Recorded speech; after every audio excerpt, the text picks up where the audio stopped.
racism, social injustice, those have been things that sadly I've had to deal with and overcome throughout my entire life. But I could recall one of the first times that I learned about racism was I was probably 6 years old.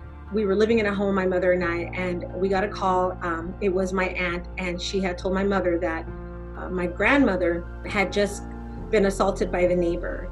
This had some history behind it, and sadly, our neighbor was racist, and she didn't condone or like one of the first Mexican families to move in. And so there was a fence that split the lawn, and my grandmother at the time was mowing the lawn, and she didn't like that my grandmother was touching her lawn. And so she came out with a metal baton, those types of batons that people can twirl up and down. She came out, she hit my grandmother with it. And so my grandmother was really hurt. I remember when we got there, the police, everyone was there, and the neighbor was arrested and things like that. But that was the first time that we learned we were different, and someone didn't like us because of the color of our skin and the language that we were speaking. And that was just something that I had never experienced before. So my grandmother was always very kind-hearted.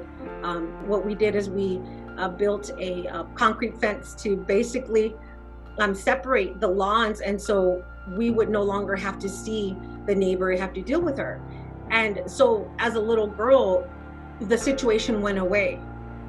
But now as an adult, I think about those obstacles and those challenges, and racism and social injustice. Those are issues that we just can't ignore.